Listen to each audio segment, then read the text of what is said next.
this again? With your reviewer voice. Welcome back, everybody, to This Week in the Podcast. I'm your... Wait, are you... I was just gonna say, I'm like, all right, go for it. You got this. I'm just chilling back here. Let's do it. Okay, welcome to episode 31. Oh, now it's awful. Awful. Because you goofed me up. Okay, starting over. Welcome back to this week of the podcast. I'm your co-host, SpeedSlasher. And the host right there, that's Carl101. Hi, I usually start the podcast, but this time Speed decided to start it. And what a great job he did. I would just sit to Bumbles. I doubt you're gonna see me in the beginning of this because usually we've been focusing on this focus on each screen, but I was literally just sitting here just yep, perfectly fine, and then he just went for it, and I was like, all right, I guess we're starting. You don't know how I'm editing this. That is true. So if you ever need to understand how great and wonderful oh no, please monitor, do not have just died on me right now this very second. No, okay, we're good. If you ever want to know how wonderful Speed is at creating and helping for this channel, he's the one that's editing the whole entire podcast now. So all the little effects and stuff like that, that's done by Speed. That's not done by me. So thank him in the comments down below. I better see at least 5, or else one of these video games is gonna get it. It's gonna get it. It's gonna be a good one. Maybe it'll be Pikmin. I don't know. Anyways, how's it going, Speed? What's up? Oh man, I've been quite busy painting recently. In fact, editor, put it right here. I've been painting my sister's room. We went for a weird gray thing. Basically, it used to be clouds and cartoon clouds in blue. So we've been trying to just refresh that room just because it's been pretty old by this point.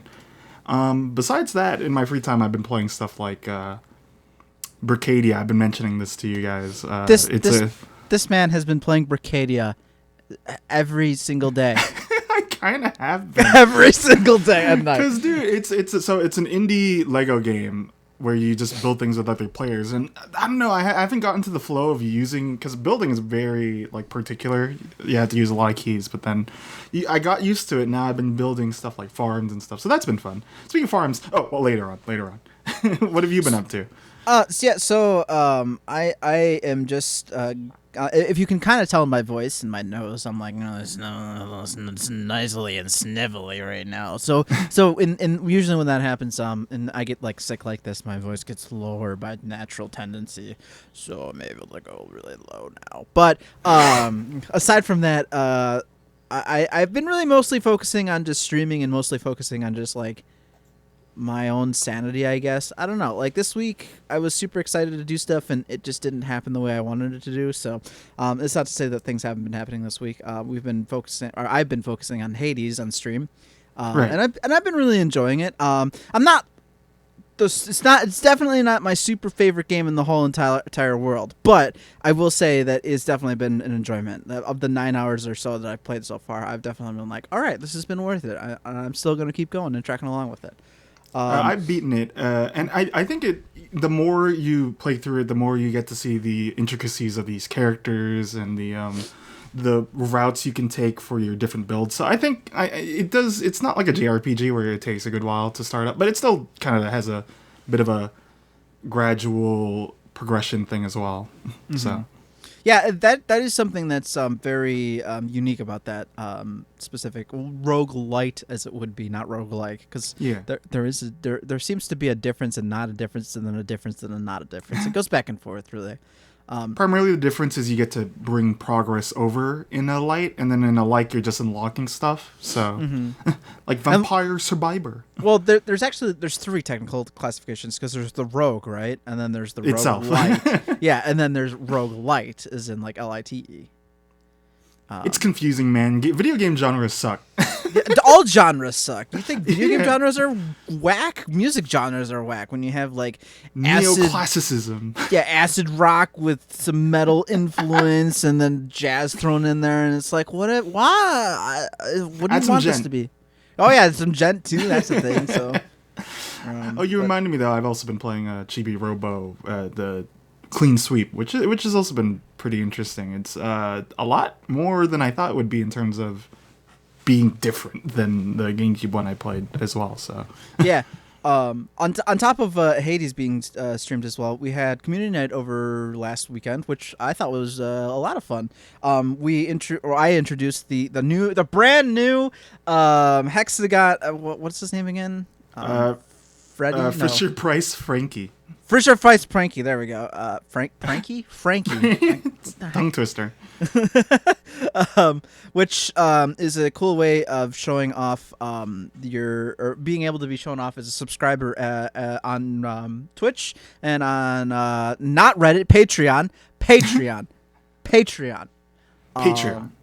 And of course, like for those people, you'll also see our good friend Tom, who's named Mournfullistic on there, is a double, so he gets a bigger one. So like, just saying, if you wanna, really show, if you want to be better than everybody, that's the way to do it. This is a pay to win scheme. It is. It's 100% pay to win. If you want to be the winner, you gotta pay. So that's just how it is. But yeah, regardless of that, we had a very solid time playing some classics, Jackbox, with a little bit of Gartic Phone, which didn't work out in the first half. Yeah, that's surprisingly the servers were down during that.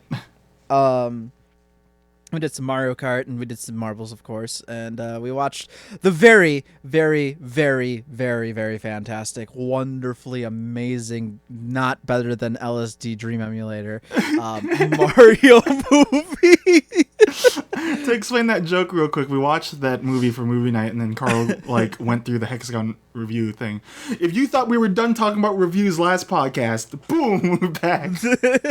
It's not over. My life has turned into just reviewing everything. So, but here's the thing: is that people, truth be told, people are surprisingly interested in receptive. In my reviewing system, because I guess it has enough of a uniqueness that like it works out, and like it's not as it's in depth enough to make it able to kind of like hit a lot of the bases. Maybe not every single base, but that's just because different medias, different mediums and stuff. And you could sit there for days really just trying to analyze stuff to crap, and at the end of the day, like you just kind of have to like put some points down and move on. So, I don't know where to put my arms today. I'm like just like stand now.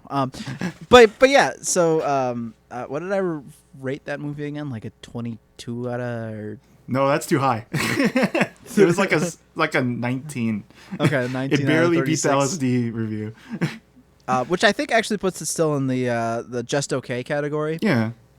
So which is fair. I was telling them that when it came to that movie, the interesting reverse effect of most people get this like overhyped and over this like this is the best thing ever, and then you play it and you're like, it's okay, but like I'm not like impressed anymore because it was too overhyped. The reverse kind of thing happened where it was like overhyped for being awful, bad. Like being a terrible movie, and because of that, I had such a low expectation of this movie that it actually turned out better than I was expecting. So like it's this weird thing of like that kind of like upped some points probably in my review of it. So that review unfortunately was a Discord exclusive. So if you're interested in some of my other personal thoughts when I'm not on camera or not on YouTube or all that stuff, I have a Discord. Come check it out. It's a great time. Speed's even here too.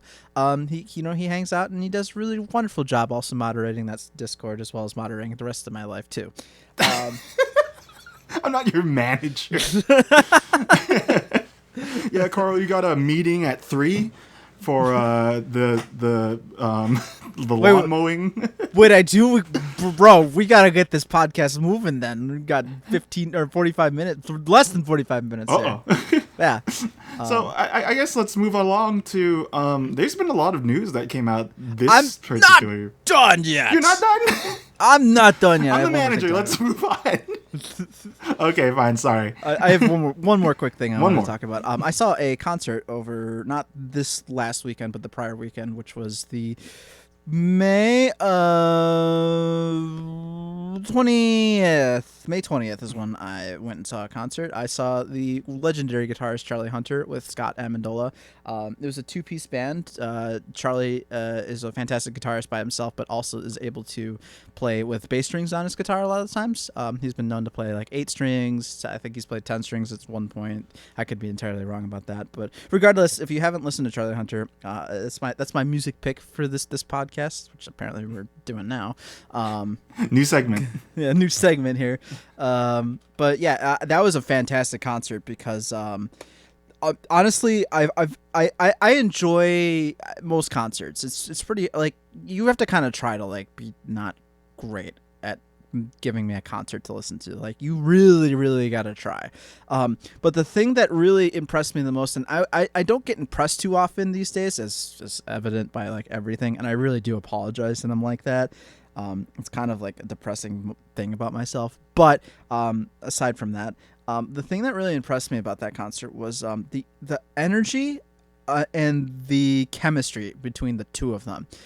Because those guys looked at each other the entire time. Like, the entire time. I don't think he looked ever into the audience. But the trade-off for not, like, giving audience recognition was that their music was so solid, so perfect, and just within each other that they blended their sounds perfectly together to be exactly what it was for just a wonderful, awesome time at a concert. I mean, like, the drummer was keeping up with melodies and writing like fills and hits that were just like boom, right at the the perfect apex of everything on that. So fantastic concert. Highly recommend if you ever see if Charlie Hunter's ever in your area, go check out that man. He's cool.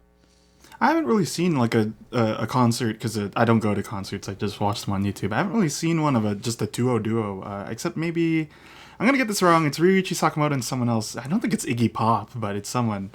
And like there has to be such a connection for just two people to perform. Oh, I guess Rikuo and I'll show them here as well. Mm-hmm. But yeah, there's got to be some kind of connection there that like they kind of transcend just playing their own instruments. They're playing with the flow of each other's senses or something. It's hard to put into words, that kind of connection. Yeah, for sure.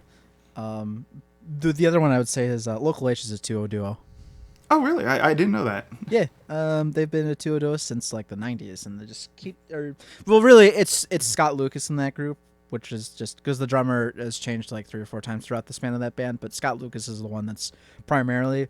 So, it's pretty much his band at this point now, with a drummer that he just likes to play with, and then like kind of brings him on for an extent. Well, the last drummer that they had, he was dealing with like cancer and other assorted like brain, I think, things. So he couldn't unfortunately keep up with the band anymore and had to retire from them. So, and the new guy, I like him. He's cool, but I feel like he's at this point, since the band is 25 years old now, like it's hard to be like a replacement at that point and not. Yeah, it's like are you familiar with Spandau Ballet? I might have said that wrong. No. They did True. that I'll send them to you later, but they replaced the lead singer, and it's interesting when you do something like that because you're not often that's the one you'll notice the most. Yeah. So that one's like pretty contentious, but at the same time I think they're doing a good job. Okay, so you want to shift on gears here to no, I have 9 more things to talk. No, I'm just kidding. Yes, okay. let's go on to the news. There's lots of news to talk about today. I promise I'm not gonna say news every single time we do this. It's just today's theme. Well, I mean, there's not to put everything more important to less important. Let's start with the most. Let's start with Pokemon. All right, okay. I watched it was a 3-minute trailer for number 2, right? Okay, because like I went the strangest thing, and I actually watched this today, so because that's when I finally got the chance to look at it. So I got a chance to look at it, take it in stride and everything, and the first thing I want to say is like I was really baffled because when I typed in, Pokemon trailer into YouTube, I didn't get any Nintendo channels. I think I had to watch it on IGN. So, Yeah. I don't know what was up with Nintendo there, but like, okay, whatever, that's fine. But aside from that, let's talk about it. So, maybe it's just me. I'm at, like, it's this kind of thing where it's like, yeah, I'm gonna play this game. I'm going to get it. I'm probably gonna get it day one, honestly, just because, like, most Pokemon adventures that I play, I can't even remember the last time I played Pokemon and I was like, this sucks. Like, real talk. Thinking about it now, I can't. I know they're out there. I'm just not thinking that critically hard, but I know they're out there. But like, for the most part, like, most Pokemon games, I feel like are gonna be pretty solid. It's kind of like Kirby in that regard, I feel. Yeah, it kind of is. But I think generally the consensus or the critique is that they're kind of hitting this point for a lot of new like players that are veterans that are like, the knowledge that you have of Pokemon kind of makes the game a bit trivial in terms of like the difficulty sense, which a lot of people are complaining about. But rather, I guess the main crux rather is the intuitiveness or the creativity aspect. I think a lot of people look at how there's this one interview where it's like, we kind of could just make anything and people will buy it at this point. And that can be very limiting as a developer or a creative mind. And but at the same time, it's funny. A lot of people will complain about Pokemon. A lot of people have bad like ideas on how to fix it. It's like, oh, make it harder. It's like, that's not what the point of Pokemon and stuff like that. And and I also feel like that's not really a creativity thing. And yeah. and this I feel like will maybe go into one of the other news topics that we'll go into later, which is we're going to talk a little bit about the state of play for PlayStation. But like, difficulty, just like, it's not creative. It's just like, it is literally what it is. It's a difficulty, it's its own separate category. Even but how do you make something difficult can be in itself a matter of how do you interpret difficulty, right? But that's the thing with that, is that's not really raising the difficulty like between playthroughs. That's just changing. That's almost changing the style of the game, which is kind of different. Yes, because like I think, like, for example, when you look at a game like Dark Souls, the difficulty is built in there generally as the vehicle for the plot or the feel of the game. So yeah. I guess to kind of jump away from that though, because I think that's its own thing. I'm glad that they're taking strides from Arceus, because a lot of people have been very happy with Arceus because it's taking these this common thing that you know about Pokemon and then kind of shifting it, making it try to feel fresh. And I think that as long as they keep going that route, it's to the benefit of the fans. Now, I will admit, I haven't really played a Pokemon since Sun and Moon, so it's just like there's so many coming out, and it's like I don't know which one to get anymore, because the next time something like when Scarlet and Violet comes out, there's gonna be like, oh yeah, here's Gen 5 remake or something. So because they do like a yearly release, so it's like, or so. Yeah, that's probably true. But yeah, like I guess my biggest, it's hard to say that this is a disappointment, because like I kind of am cross on saying this, but like, whether or not this is a disappointment to me, like, nothing about that trailer was like wrong new and fresh. Oh, but that isn't necessarily a bad thing. Yeah. I don't know. Like, it was like, all right, new Pokemon. All right, new Pokemon. All right, we're in a different region. All right, new legendaries. One's got a jetpack. That was interesting, but cool at the same time. I mean, like, that was, I think of anything that was the most like uniquely kind of fresh was that Pokemon that had a jetpack. In which that case, that's the Violet one, right? Well, I like the theming. I like, for one, it's in like it's Spanish inspired, right? But also they're going for a theming they haven't gone for before. For one, they have two professors, and one represents the future and one represents the past. And yeah, I think that there are hints of that. There's going to be like some major changes, particularly the fact that they said, unlike some of the other ones, like Arceus is actually open world, but not. It's linear. They're saying this one's supposed to be non-linear. So That's interesting then. yeah. Because I would not have gathered that, I guess, from the trailer. Like I don't know, maybe it just watched over because it was just like Pokemon again. All right, new Pokemon, and again, like sometimes. So that's why I'm saying, like, I'm glad that they're trying to make the formula fresh for a mainline series, no less. Yeah. So. Well, we'll see how I guess that turns out. When's that dropping? The end of the year or something. So probably next year, really. Here's a date. Editor, Bumbles, put it in. Hold on, boss. Hold on, putting it in. Oh no, Mr. Sanderson's gonna kill me. So while looking it up, another thing was revealed. Well, which one do you want to go into next? Because well, we talked. We kind of like said we were going into the state of play, so I guess we might as well go ahead and go into that really quick here. Okay. So Sony had their state of play, which is their. I'm not sure if I feel good or, you know what, I'm alright with saying this. I'm kind of glad in a sense of how Nintendo kind of structured their directs and stuff, because like Sony basically just copied and pasted a lot of their like outer structure of that, and that's fine because like at the end of the day, like it all worked out exactly the same as I would in a Nintendo Direct, and all the information was nicely distributed perfectly fine with those. So, yeah, I think directs are where a lot of people want them to go because it's just like boom content. Here's a commercial, you know. Yeah. Whereas you in the other one, you got the person from Phalanx playing a tune for a good while. Right. So what stood out to you during the state of play? I didn't watch it, by the way. You didn't watch any of it? Okay. No, sorry, but I've kept up with what was announced. Okay, so it started off.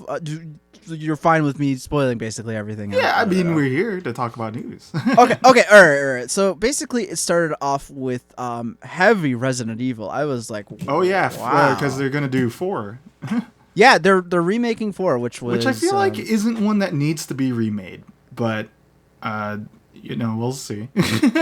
I wouldn't know because my exclusive Resident Evil gameplay, despite the fact that I own Resident Evil 1 through I believe 7 in some regard, I know nothing about 4 other than the chainsaw controller in that game. The most Resident Evil I played is the first original one for PlayStation, and I played like an hour of it. And Speed was there too. He can tell you that I did not have the best time. What? I think ever. I was not.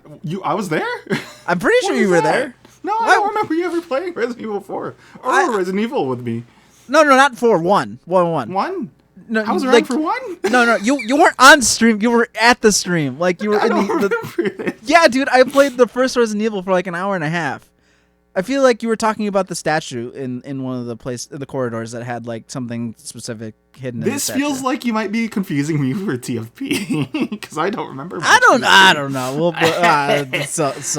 Well, anyway.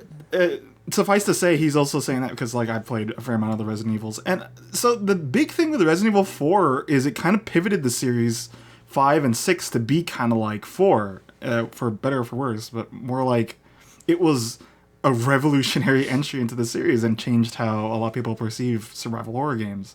That being said, that's why I'm like, I think they could have gone for, like, Code Veronica, even do Zero again. I don't know, but...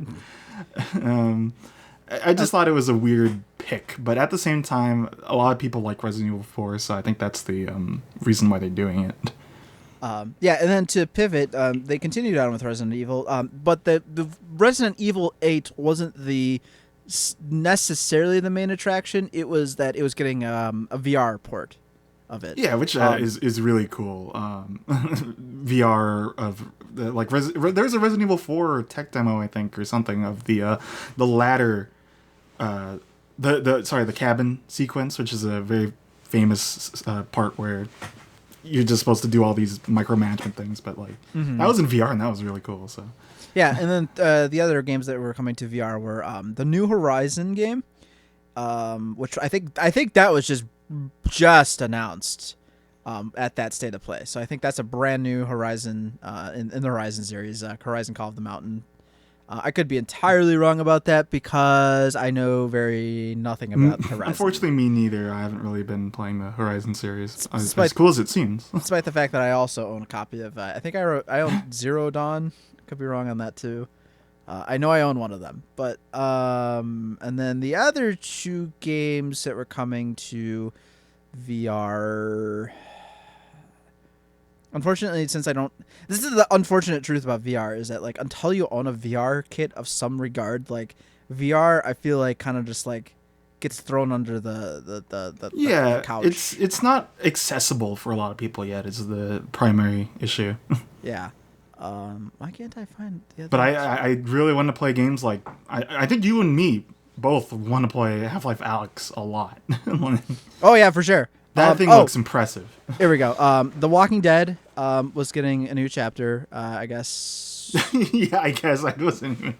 Well, I don't know because I'm really confused on that because there was the Telltale Walking Dead and then Telltale shut down and then there was a Yeah, they're continuing it, but it's like, man, I haven't been keeping up with it. It's more why I made so that was the goofy thing. I was like, either they restarted everything and now they're doing another chapter series of Walking Dead, or they're just actually continuing on from the Telltale series, which is, I mean, either is fine. I was just very confused on that when I was reading into that. And then the last one is No Man's Sky is also getting a VR port, which I think that's cool. I've been reading a little bit into No Man's Sky, and I guess like that game is starting to become like actually something. Like I wouldn't say starting; it's actually been for a while, which I think that is true. Impressive. You know, I think a lot of companies now though are depending on releasing a game and then No Man's Skying it, like, and that's not a good mentality, I feel. But I mean, like, I've heard a lot of people kind of talk about No Man's Sky, and you kind of got to give them a hand for like really just kind of sticking through, because like I do remember when that game dropped, man, that game got some serious fire, and nowadays, which was it's now not it's clean. Yeah. Now it's not a joke thing to say like Fallout 76 or Anthem. Well, I think also I haven't read anything much into Fallout 76 myself, but I feel like that game's also started to finally like pick up its traction. I think it's more like it just stopped getting news articles. Yeah, that's the unfortunate thing is that like, you know, with No Man's Sky, like they worked hard to keep the buzz going, and to actually that turnaround was the hardest thing that a lot of companies struggle with, because like once it kind of gets like trashed, like it's almost just the curse of death for it. But like the Fallout 76, they just kept fumbling the ball. They did. It's that game started. That's Fumbles the game. Yeah. Fumbles 76. Not that there's people who end up actually enjoying that game, but like it's more like just I'm more pointing towards the management side of it. So what else was talked about during State of Play? Okay, so after the VR, and I'm kind of going at this possibly out of order since what I'm looking at just is with my list of everything. I believe they went into a few kind of more indie-ish games that that were like, they're definitely PlayStation IPs, but they're just like smaller name stuff. Tunic, which if I recall looked like kind of little Zelda-ish, almost reminded me of 3D Dot Game Heroes, which was cool. Kind of a little interested in that game. Seasoned was also cool. Season, it didn't tell too much or entirely too much on exactly what kind of a game, but it was definitely looking to be an adventure, like a non-stressful adventure kind of game. For photography and stuff. Yeah, and more so just like you it's almost like playing a movie in a sense. Like you play as the character in the movie, which I'm totally for. I think it's going to be, I'm actually looking forward to that. I might pick it up when it does drop. Maybe not initially, but eventually at some point it'll be a game that's like, hey, I want to toss that in there. And then the TFP game. Hold on. Oh, not yet? What? Oh, wait, maybe this is, because if you're talking about... Stray. Okay, yeah. It's a cat game. That guy, yeah, he does talk about... the Dolly game. I'd like to talk about the fake psychic here, TFP, our also other good friend. He just, like, you put a picture of a cat and he just sits there. He's like, oh, look at that kidder. Oh. Maybe he'll watch these podcasts and we just put cat pics. it's the funniest thing because I feel like he'd be the last person to do something like that, and then like all of a sudden that just shows up, and I'm like, oh, okay, nice. Yeah, it's the gap. So Straight was kind of an interesting looking game too in its own regard. So the premise is that you play as a cat with a backpack that has like techno stuff that like interacts with things, and it kind of makes it seem like the cat is like almost like a spy in a sense, and you like just stick the cat into. It looks like a little bit of a stealthish game. Yeah, it does. So I don't have any expectations on it, but it probably will be pretty decent of a game to play once in one's life. So. Again, probably not going to be something I'll pick up right away, but maybe if I see it and I'm like, all right, sure, why not? And then the last one that's kind of in the one-offs for PlayStation, but are still IPs for the company. Eternights, which is some anime game, action game, and a dating sim. It looked okay. I'm not a big anime person myself, so it's not really up my alley, but I'm sure there are plenty of people that are very much so excited to play that. So hopefully that becomes a wonderful game. That was unfortunately that was my low point of watching that. It's definitely like when you watch directs, like when you see the chat, they start snoring over anime games, which I think is a little sad. But at the same time, I get that. Yeah. Sometimes there's just things that are very anime, and I think people understand when I say that. Mm-hmm. But I don't know. It looked interesting as well. Yeah, it was all right looking. Like, it's the kind of thing where it's like if I owned it, sure, I'll go to play and see what it's like. But they had a hold hands prompt. It's not something I'm gonna probably just like go. It's not a day one for me. Like if I had, that's the other rating system.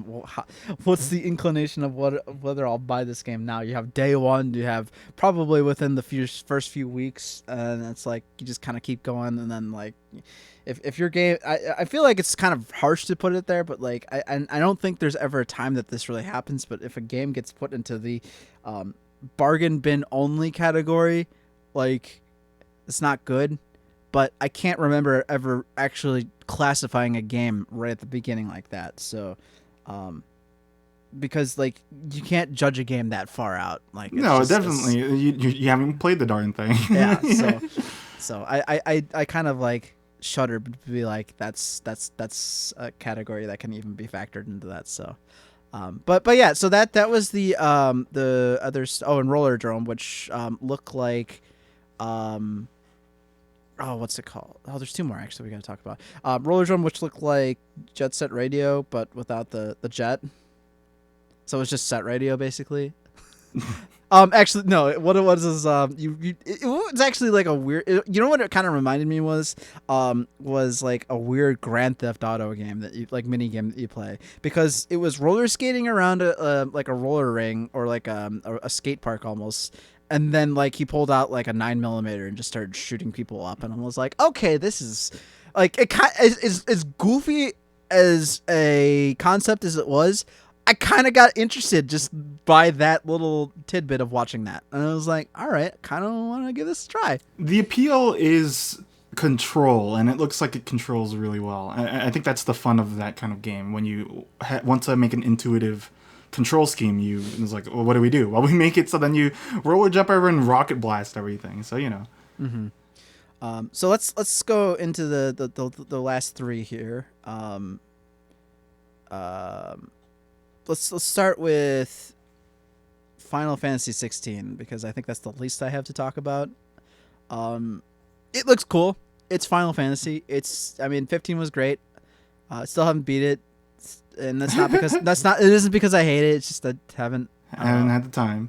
Yeah. It's certainly leaning more towards 15, and I know that might upset. That definitely will upset people who are more into the RPG aspect. It's like the reverse Yakuza, where Like a Dragon is an RPG, but then all the other games are a beat 'em up thing. Yeah. So this is where I kind of just like looked at that and I was like, this is where Square needs to like.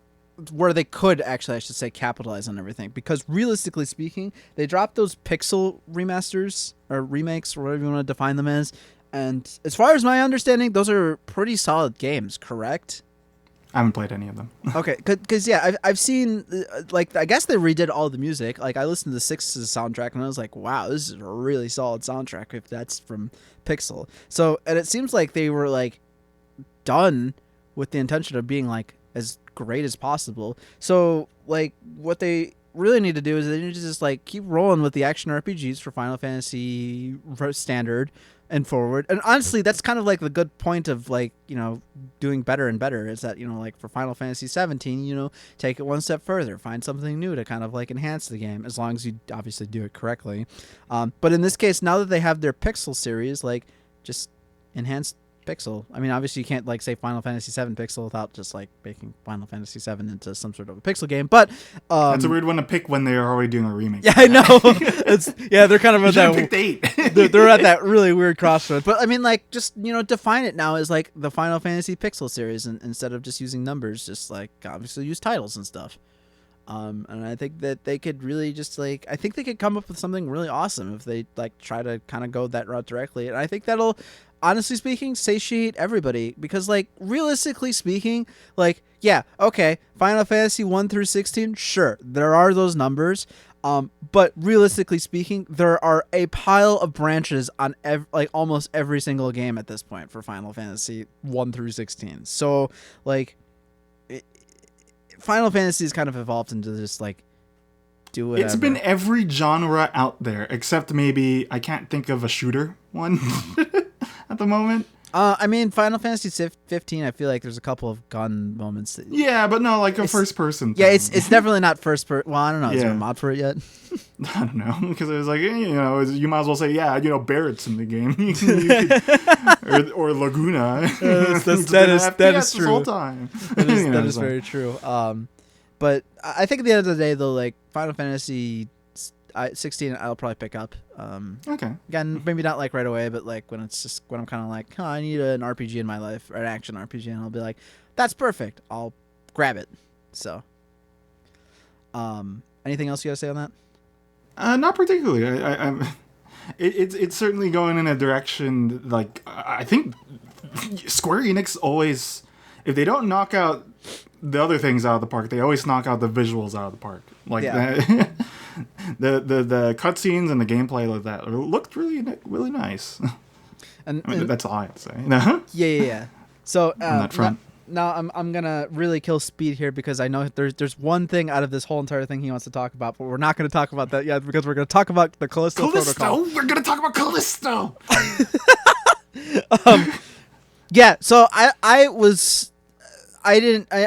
it's interesting because like I heard about this before I actually even got a chance to watch the state of play because I was talking with Speed and our good friend Tom and TFP about Callisto a little bit, and they were talking about like, yeah, this is like very Dead Space, and they are very correct in saying that because I was like, is this Dead Space like what I'm watching? Like there was a lot of like Dead Space, and my understanding is that part of it's being made by some of the original Dead Space team, correct? Right. Yeah. So I'm kind of like mixed on this because maybe this is just from the sour taste of Back for Blood that's in my mouth, but like, you know, I want a game to be good, but I don't want a game to just be like, oh yeah, it's like Dead Space, gonna be Dead Space, and then you play it and it's like, this is just bad Dead Space.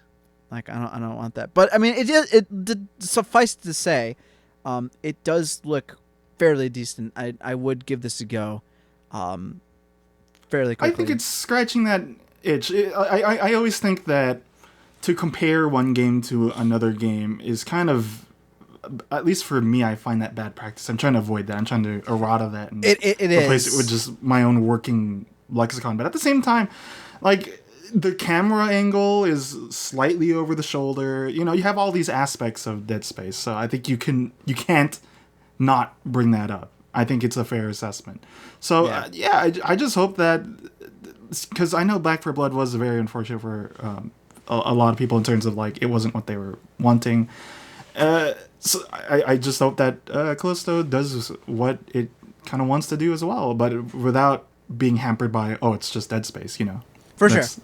That's always what you want to... I think it's good to look at new games and then I hope it's what it wants to be rather than what it ends up being.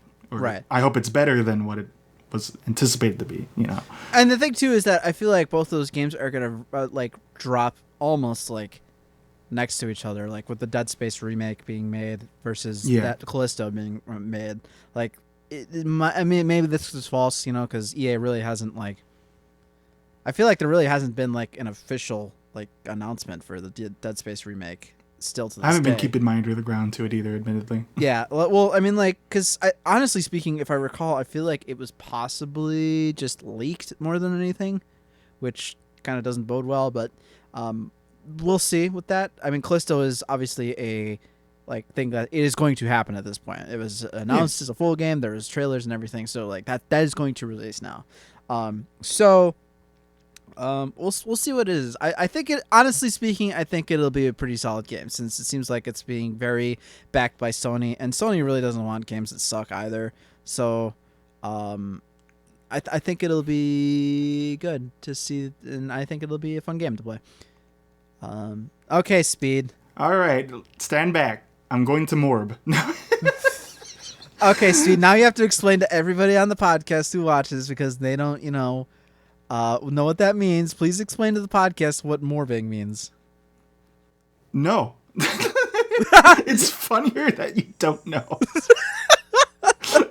Okay, so in reality, the one that did pretty much pique my interest, so I'm not like picking up these games right off the bat, but Street Fighter 6, initially when it dropped, a lot of people were like, the logos, how many Discord notifications I get? 6? And stuff like that. Mm-hmm. I know you've seen the logo. You could look that up while I talk for a bit. But I would say what a lot of people are expecting out of 6, or were expecting out of 6, is it can't be like 5, in that 5, when you kind of disassemble it, looked a lot like 4, and had a lot of things about 4 that was into it. And like, since you're not really deep into the FGC, like, the main thing was, like, it wasn't really pulling people into Street Fighter, because a lot of the fans of Street Fighter can also just be casual players rather than people who are into the, I should clarify, FGC fighting game community. So when this trailer dropped, everyone was like, this is what we wanted, the SpongeBob thing. So they introduced like a solo play. Like, a lot of Street Fighters kind of lack that kind of thing of you can play single player. They introduced a pretty different visual style, because I think it stands out from 6 and 4, which were kind of iterative of each other. And also, it's funny. This is when you knocked it out of the park. There's an accidental leak of all the roster for Street Fighter 6, right? Mm-hmm. And the reception was so good. The Capcom was like, "Hey, thanks for liking the leak." Like, so that just means you've done it. Now, obviously, we haven't touched this game, but there's a lot of good things going for it right now, in terms of appealing to people who weren't interested in it originally and stuff like that. I think it's... and one last thing, you might not know, but a lot of Street Fighter games are, hey, did you know that this takes place in the past? Or this is a retelling of the past or the future? This is going to the future. They don't often do that in the story, so... Yeah, unfortunately, I don't know too much about Street Fighter other than maybe like the main 4 or 6 characters. That makes sense. That being said, I was like really getting into this game when I was watching it, and I'm like kind of interested to actually like drop some money on a Street Fighter game and play it. Wow.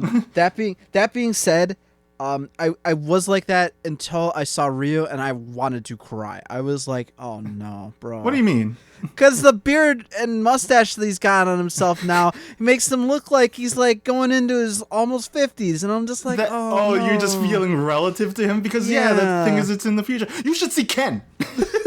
Look up Ken right now. Street Fighter 6 Ken. The funniest comment I've seen is, Ryu, they stole all my apes. Let's see. They took all my NFTs, Ryu. Oh no. Oh, okay. I don't want Street Fighter. But yeah, anymore. like, even Chun-Li's older, so like they're showing that the characters are aging, which I think is something a lot of people wanted. And I do like the street aspect. I think we've been away from the streets of the Street Fighter, so I'm glad that it's like going back to like more hip hop, kind of like Street Fighter 3. So my question though is that since this game has a lot of story based stuff and is obviously going to get updates all over the place, does that mean that we're never going to get Super Street Fighter 6 or Street Fighter 6 Turbo or Super Street? So you're joking about this, but Street Fighter 5 re-released as Street Fighter 5 Champion Edition, and then Street Fighter Arcade Edition and stuff. So this shows what you have been missing. I guess. Get ready for Street Fighter 6. Shadows Die Twice. Oh man, we're going into the news. Okay. Yeah, we've been. We still have 2 other things we had to talk about. We're newsing today. Okay, well that's fine because I don't know how long we're gonna take for the main topic, but yeah. So let's walk away from the state of play. Yeah. We're done. No more PlayStation. PlayStation sucks. Instead we're gonna talk about a series that has had a perfect line of launches. Dreamcast rules. It's had no bad games ever in its life. Every game is perfect. We're gonna, of course, talk about Sonic Frontiers. This is called. Yeah. I'm super bad when it comes to knowing things off. Yes, Sonic. You have notes. I do. Well, my notes are more of just like click the link and then look at it again. And I was working on that. Okay, I was getting there. Okay. So well, I'll lead into it. So this is the latest edition in the Sonic series. It's supposed to be an open world kind of thing, and it's. There's a lot of conflicting thoughts I think a lot of people have with this because open world is both a thing that's been done to death, but at the same time, there's always new intuitive things you could do with it. So at its core, when you look at the Sonic game, I think a lot of people, it has the chance to turn around the negative stigma Sonic has been getting for the mainline series. But they have to really nail this reimagining of it. And, I think that a lot of people are like, why are you critiquing it? Why? Because I think it kind of needs to have that. But at the same time, it's only coming out. It's coming out in like 6 months. That's not a lot of time to change things. Especially in the game dev cycle of such things so large. But I guess, like, what are your thoughts about it? In terms of like, how are you perceiving it and stuff? So when I saw what you gave me, as far as that, and like I was, because I think when I initially talked about it, like I was confused about it, and I think we kind of just strayed away from talking about it. This was during just a Discord call at night, and I loaded that video up, and my initial thoughts was, are they remaking Sonic 06? Wow, that's like the harshest thing I've heard.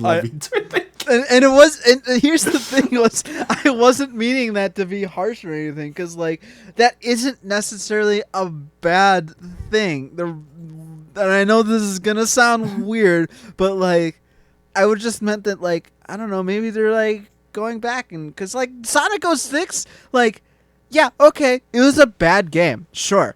But it's got a huge following right now. It's got a huge following as the bad game that everybody laughs and giggles at. So maybe like Sega was like, well, I don't know. Maybe like people want to see if we can do this like good or better. Like fix it. I know a lot of people. There's been fan projects to adjust a lot of the stuff about that. And so when I say like, is this just a Sonic 06 remake? I kind of was also just thinking to myself, I'm like, or maybe they like continuing that line, but like because Sega has like they go back and forth on whether or not they are like intelligent with like learning stuff. Sometimes they like nail it in the head, and sometimes they don't. So maybe I'm just sitting there. How hard of a statement that is. Sometimes they don't. So like, you know, like I kind of looked at this and I was like, okay, maybe, you know, it's Sonic 06 kind of roots, and they figured it out, and they're gonna come out and it's gonna be, you know, a decent Mario Odyssey rival, you know, like maybe that's just how it is. So, but yeah, like seriously, because like, well, and the thing too why I said Sonic 06 as well was because you know how everything has like a project name. So like when they said Sonic Frontiers, I was like, huh. Sonic 06 thing? So Well, no. Well, the thing with Sonic 06 is we call it Sonic 06 because its actual name is Sonic the Hedgehog. correct. Yes, that is true. So I know it's not really a project name at this point. That's the name of the thing. Yeah. So I guess I'm gonna piggyback off that and say I think concisely why a lot of people are conflicted about this, and it's because Sonic has an identity problem. Would you agree? In that it doesn't know whether it wants to be Sonic in the real world or Sonic in a cartoony I was gonna say Mobius like type thing. And I think that clash is oftentimes also how the fans feel. They don't know. I think a lot of people don't really have an idea on what they exactly want out of a Sonic game as well. Yeah. And this goes kind of back to my original I statement. think it goes to Pokemon. Well, this goes back to what I always say about Sonic, even from the most original point of view. And the thing is that people talk about and people rave and they're like, "Oh my God, Sonic is so fast and everything." I'm just gonna say it once more again: Sonic is way too gosh darn fast for his own good. Like, okay, fine, the guy can run at the speed of sound, but like, I mean, obviously in the video games, he's not moving at the speed of sound ever. Like, even when he goes like light speed Sonic, like I don't think people understand how fast going at the speed of sound like is. And it's so fast that our eyes like fail to be able to kind of like comprehend that on like a small enough scale such as Sonic. So like when they say, we got to make Sonic faster and we got to make, like even at those little things, like if you sit down and play Sonic 1, 2 and 3, like if you've ever done it for the first time in your life, and especially if you get Super Sonic in any of those games, I guarantee 95% of people that get Supersonic go like, "Oh, this is cool," and then immediately 30 seconds later they're like, "I just died to Supersonic because he's moving way too gosh darn fast." So like, and it just is. It does. I feel like he's never been what he wants to be since the beginning, and unfortunately, that's like there's nothing to define him in that regard. Because, like, he's just still kind of, like, figuring out his way. He's lost. He's confused. He's unsure. And, like, it's like, unfortunate because I like Sonic. I like a lot of the Sonic games. And that's not to say there's not good Sonic games. Because we're both big fans of Sonic. Like, I think my favorite Sonic game is Rush. My favorite Sonic game is Sonic the Hedgehog 2. I know I just kind of, like, trashed a little bit on it. But, like, at the end of the day, like, I still think that is the best quintessential Sonic game you could ever play to date. And like as unfortunate as it kind of became too, like over the years now, like kind of recently, Sonic Adventure and Sonic Adventure 2 have kind of been taking a really bad rap for being crappy games now. Which like there is some justification. They're not perfect games by any remote stretch of them. But like I grew up with those games and I love those games too. And there's still a lot of charm within Sonic as well. Like even in the later games, I mean, Sonic Generations was pretty solid. I mean, it wasn't my favorite game in the world again. And then Sonic Mania, which, it goes back into your argument of like Sonic has that identity crisis of whether or not he wants to be 2D or 3D or whatever. So like he's lost as he's confused and just. But that's not to say the common trope of Sonic had a rough transition to 3D. That's tired. That's a stupid debate. And I don't know. I'm not even because like. I know this is also an unpopular opinion. I like Sonic 3D Blast. Is it a little weird to look at, and was it a little kind of ahead of its time? Yeah, but like that game's fun to me. I enjoy playing that game a lot. It's not, the best, but it's fun, and it's in 3D in a lot of different aspects. That was kind of like really pushing the bounds a little bit. And honestly speaking, I feel like I could be wrong on this, to be honest, but I feel like Sonic 3D Blast might have been like, let's double check that. I have the internet in front of me. I'm trying to remember if Sonic 3D Blast came out before or after Mario 64. I'm pretty sure it came out before because it was on the Mega Drive, wasn't it? Yeah, it was on the Mega Drive, but that doesn't mean much of anything. Yeah, because 96 for that. And then Mario came out in 97, I'm pretty sure. I thought Mario came out in 96. Double check. Let's see here. Roll the numbers. Mario 64 came out. Yeah, at its core, I think there's always I guess a sensitivity with Sonic. It's like we don't really. It's hard to say what does it right, but I think There's also, because it's such a beloved series, I always think the fans are always doing some great stuff too. So, like, it's Yeah, okay, so all right, so Sonic 3D Blast did in fact come out actually after Mario 64, if you could believe that. Oh, shoot. Okay, I see. So I'm incorrect on that. But regardless, though, like, I mean, like, I think I can't remember if Sonic R was first. I think Sonic R came out after 3D Blast. But like, honestly speaking, like, as far as like transitioning into 3D, like, I know like 3D Blast isn't the best like example of like defining a 3D game, but like, it's still a 3D game at the end of the day, and it's still a fun game to play.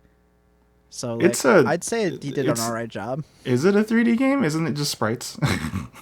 I mean, you move in. You might as well say Mother is a 3D game because it's isometric. So here's the thing, because you move in an X, Y, Z pattern, because you can jump and you can jump upwards to different levels. I think when people consider 3D games, you move the camera as well to manipulate your trajectory. It's one of those, like, it could probably be more kind of classified in the 2.5D, but like, it's not Yoshi's Story in the sense too, because like, the camera isn't fixated at one level, I'd say, because like I said, you can move upwards, and as well as forwards. You can move in all aspects of the XYZ. And that's a very important thing when it comes to, I think, really identifying 3D, because like in Yoshi's Would you call Super Mario RPG a 3D game?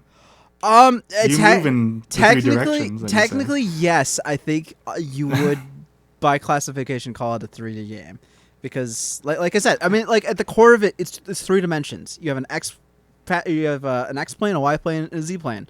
And in a 2D game like Mario 1, you move left to right and up and down. So you move basically on an X pattern or X plane and a Z plane, and you don't really have that Y.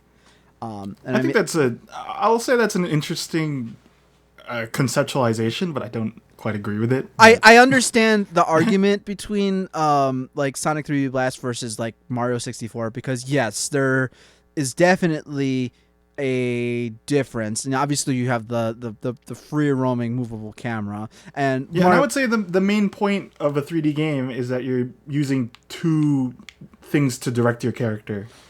Yeah. So I don't know. Yeah, let's move on from that. I guess going back to ending up with Sonic Frontier. Comment down below what you guys think. But honestly, that video on Twitter, I need more. Oh, well, they also did a gameplay thing, and then IGN got dunked for another thing, but... fair enough, okay. Yeah, let's move on to the... I think I just need more for that, and then I can make a... It needs to come out. That's all I can say. It's just let it come out. Let's see what happens. Maybe it'll be great. Yeah, I think that's the thought with a lot of these games that are, like, being different. It's like, well... Mm-hmm. There's only so much speculation you could do until it's like, well, let's just see. Yeah. Speaking of let's see what things will happen how TF2, save TF2. Yeah, so hashtag save TF2. People in the TF2 community, after what's it now, like probably 15, closing in on almost 15 years for Team Fortress 2. No, TF2 released in 2007, so we're on the 15th year for TF2. I'm pretty sure. I know it's not a good thought to think about, but people are finally fed up. So, for those of you that haven't really been on Team Fortress 2 in a hot minute, and by that I mean probably in the last 3 years, honestly. 2 or 3. It's been pretty bad, like bot wise. Particularly, Team Fortress 2 is having a very massive issue currently, where bots have taken over, and this is kind of a weird thing too, because like bots have only really taken over most of the matchmaking servers, because like when we've done Team Fortress 2 as a community night thing on my stream, twitch.tv/Carl101, and the first time we did it, yeah, it was bad, and we had to like change some stuff up quickly. And the thing that we realistically changed was that we we went into a community server that was not on the matchmaking list. Plus, the other reason for that is that like matchmaking on Team Fortress 2 is not the greatest thing, unfortunately. Like, you have to understand that Team Fortress 2 died from its own self. Like, it imploded on itself. They came out with the Where's the heavy update? They came out with the ranking system and stuff, and they came out with the the competitive stuff. And some people liked it, some people were indifferent with it, and it wasn't that that was the only way to play Team Fortress 2 anymore. They still had everything else from the past. All the mods and stuff for the most part still work. You can go into like the WarioWare servers or the Dodgeball servers and all that kind of stuff. But when they did do that switch, unfortunately, there just ended up being this great divide. And then when you ended up dividing people, then everybody just kind of fizzled out, I think, on more or less both sides of the spectrum. And it's interesting because when you think about MLG stuff, I could not tell you if Team Fortress 2 has had any foothold in any of that stuff whatsoever. Because I think they were trying to do a CS:GO and then they went CS no. Yeah, it just it was just unfortunate because that game, I loved playing that game. I definitely spent a couple of years where it's like almost all I would really play for a little while, and that just kind of went the way of the dinosaurs really for a long time. And then the real stab to the heart to that game though was the recent bot issue. And has it gotten better? Yes. No. Yes, because I don't know if you were there for when they had the server shutdown bots, because it was so bad for a while there where you literally could not even play. I'm not talking about aim bots coming in. I'm talking about bots would come in and just DOS the server, and then you wouldn't be able to play. So getting a full lobby of people, because that game obviously has 24 people or 24 slots generally to a server, and you could all you need is one bot to just pop in, and then boom, it's over. I say no because I popped in recently and then it shut down the server I was playing on. Well, my understanding is that that's such a detrimentally bad thing to have happen, and there was a reason. I recall that they actually did address that and try to fix it in some regard. It was really bad for a little bit. It was like when we played a couple months ago on community night. We did not have that issue ever, and even prior to going into that, I definitely dealt with the aimbotting issues, but that was definitely not the as bad as what they were saying when the initial bots started coming in, because they were saying nobody was playing the game. It was straight up broken, completely, literally unplayable, minus just the private servers or just servers that weren't part of the matchmaking, making it harder for bots to kind of just seep in. Because with our server that we found, like I said, we found servers that were not part of the matchmaking system, so bots weren't targeting those. So we were actually able to play the game and have fun with the game, just like it was back many years ago. And now people are so fed up with it because Valve is on Valve time and does whatever Valve decides to do, because Valve makes boatloads of money, and depending on who you ask, could or just not care, so no, there's a fundamental thing with it, and it's how they structure their game dev thing. You can, I don't know if this is true anymore, but basically as a worker you could choose, hey, I want to work on this project. You're free to choose whatever project you want to work on, right? Mm-hmm. Do you want to work on TF2 and try to fix the bugs, or do you want to go make money at Dota and CS:GO? Yeah, let's go there. I don't know if that's true anymore, but that was kind of both the pro and the con of it, because you're basically kind of landlocked to the thing that will promote you as a worker rather than fixing something out of the goodwill or something like that. And with Valve, you have to understand too. Valve is a company. But at the end of the day, Valve is a company, brilliant company.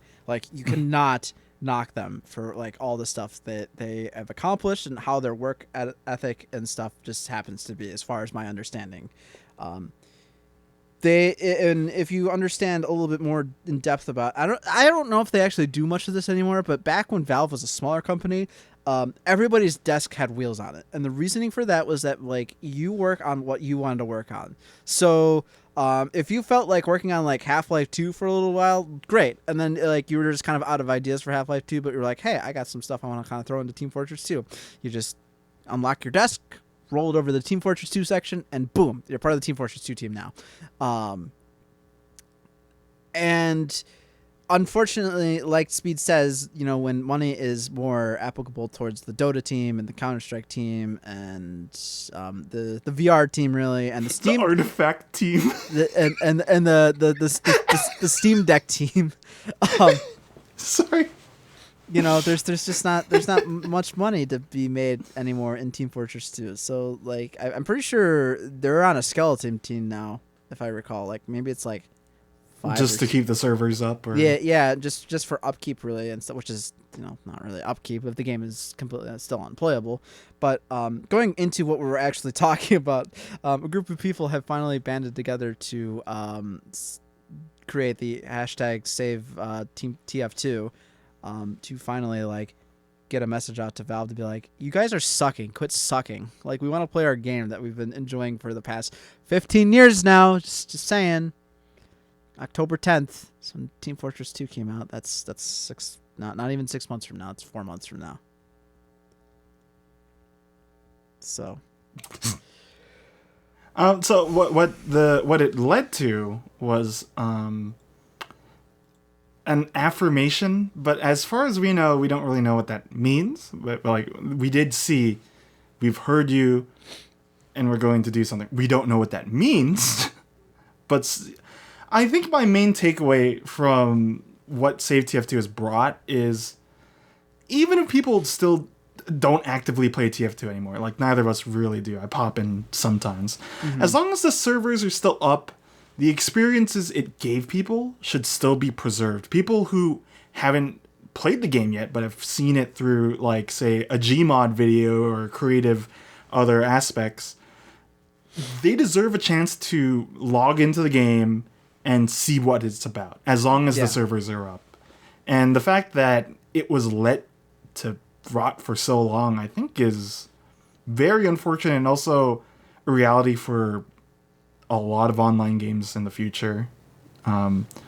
There's not a lot of online games that will maintain a lifespan outside of the servers, right? So I hope that as long as TF2 still are, like, keeping its servers up, at least you get to experience the life or the joy of watching people spike crab and Congo Bongo around without having a bot drop the server or snipe you when you walk outside. Yeah. It's just, I don't know. It really is unfortunate that it kind of got to that point. And, you know, I think that a company like Valve, obviously Valve isn't perfect too, but it's just something that, like, you kind of expect a little bit more from Valve when it comes to something like that. Like, you know, I can understand, you know, source engine problems, you know. I mean, like, if you read into Counter-Strike news on the daily, like, you'll see, like, all of these source engine things, and, like, that's normal, you know. That's just their engine and how it works. And it's not to say, like, all the other engines, you know. Find me one perfect game. I dare you. Anybody out there, change my mind to find me one perfect game out there. You'll never find it. I guarantee. Tony Hawk Pro Skater 2. I just wanted to say, right? Yeah, okay. Because that game has a high score, I think. It like does, but that doesn't mean it's perfect. I mean, even Ocarina of Time, there's plenty of stuff. So here I am. Look, you want to talk about a broken game? Look at all those speedrunners running Ocarina of Time. You can beat the game in what? 3 minutes? 5 minutes? Like, come on. I think that's not fair equivalency when you have to be a speedrunner to do those. Well, regardless, you can't do it. you have to learn how specifically to break the game, and that in itself is a lot of process that an average consumer won't be able to just come across. So I don't think that's a fair comparison. Whereas in Skyrim, within the first minute you saw Ralof floating in the sky. But even still, with a lot of that stuff, I mean, there's a lot of different ways that you can just, like, accidentally glitch yourself, like, out of bounds or glitch yourself into different things that you weren't supposed to do in Ocarina of Time. But I mean, like it's polished enough where that doesn't happen as often. But my point still stands that because like in my case, I'm arguing more for the perfection, not for like the good versus just okay kind of thing. Because like again, my thing is that I wanted to kind of just like make sure that like perfection. There is no perfection out there. It's more kind of what I was saying. Pong. So going back into Team Fortress 2, like the thing that I felt that, and especially this becomes more apparent because like Valve and Steam really pushed the whole like being like secure and stuff. Like when they released like the Valve guard, Steam guards, and VAC and stuff, like they were kind of at the top of their game when they kind of came out. Like you kind of really couldn't complain of how well they were kind of doing it, and they did. I feel like they were the ones that really set a standard with that stuff. Because, like, I think the other ones were... I feel like GameSpy had one. This is history right here that I'm trying to remember. But, like, when VAC came out, like, I feel like gamers... I mean, we kind of were, like, not fans of it. But, like, then it kind of worked out. Because it was doing it kind of better for the time. I know it's not perfect. Again, that's why I'm saying everything's not perfect, because there's definitely stuff that you could just like harp on. But like when you think about like how like solid VAC was in the beginning versus like what's it doing now, like all these bots and stuff are just showing up and just like wreaking havoc. And VAC was supposed to just be able to kind of like pick it out like issues with like aimbotting and stuff, and it's like every single server you go into is an aimbot server now. So it's like, all right, cool, Valve, awesome. Yeah, and a lot of anti-cheat systems now are either also ineffective or predatory. Yeah. Like we've seen some anti-cheats, like I forget what they're doing, mining Bitcoin. Something. I can't source which one I'm talking about, but I remember that was one of the major issues of certain anti-cheat things that people don't want to install. I feel like that was Valorant. Maybe no, Valorant was the one where you had to you have to start your computer with it like activated or something like that. Yeah, I'm not sure though. There was something if that's the one I'm thinking of, or like a league or something. Yeah. But yeah, so save TF2. They're trying to save the game, and I hope they do get something out of that, because I really want to just load that game up every now and then and be like, okay, fun. And even if it didn't, I'm glad that all these people are.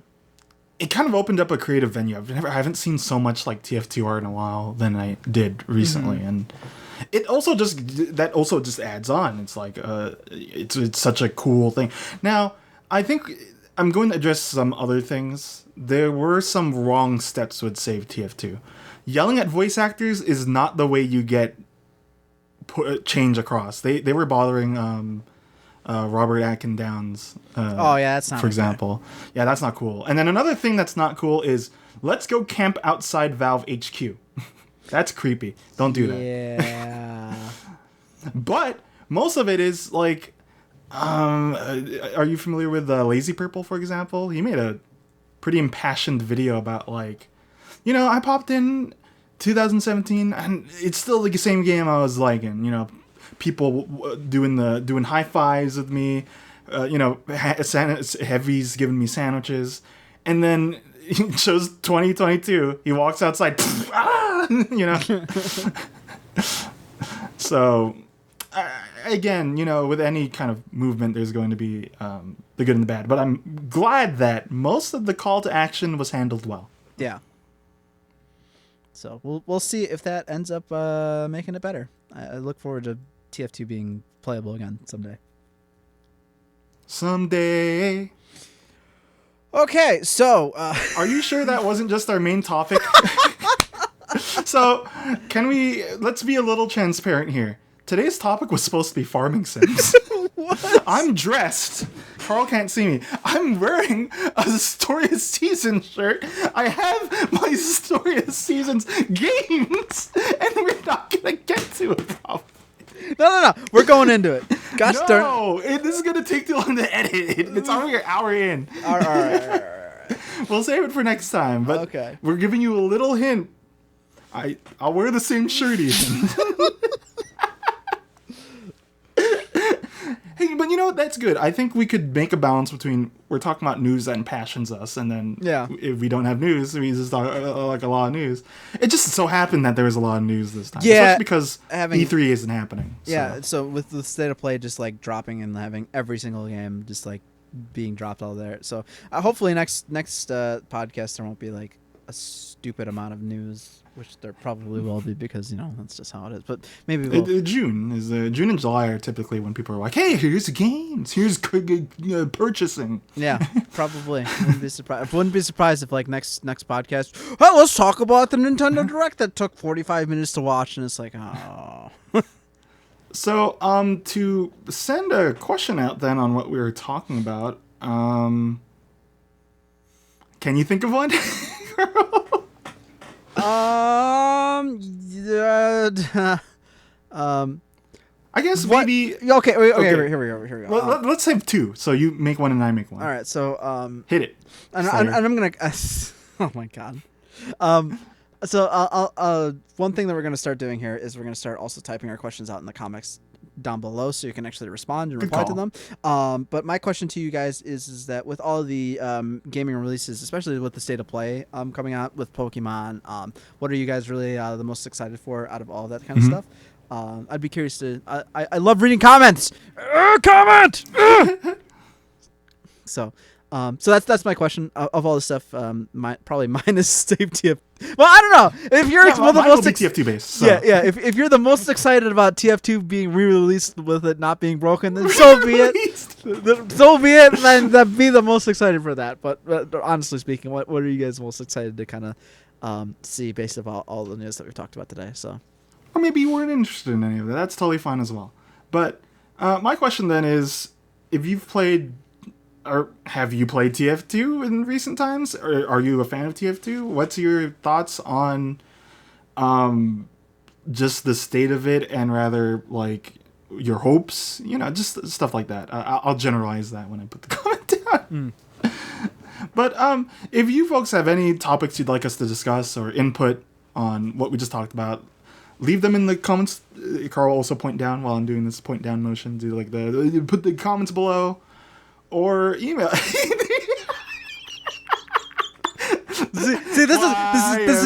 this is a double right here because I'm not only am I pointing, I'm typing. I'm doing the 2-finger type right here. Comment down below.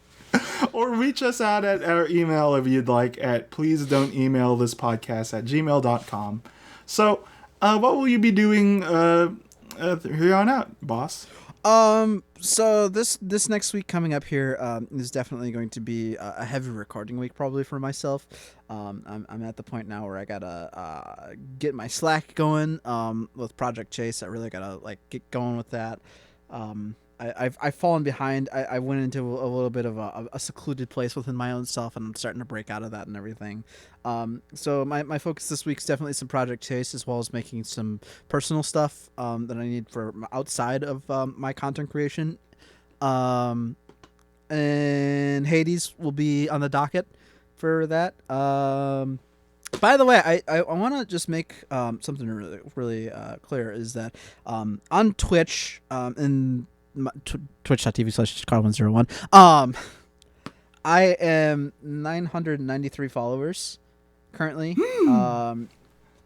And we had talked a while about hitting the big 1K. I've been streaming for over... Or the 1011. Yes, that too. I've been streaming for over 10 years now, and I'd like to finally hit that.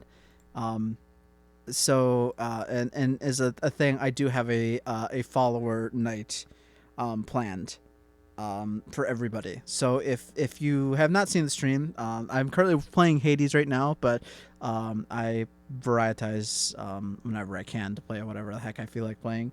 So come join the stream, and if you haven't followed, come follow, because I would appreciate it.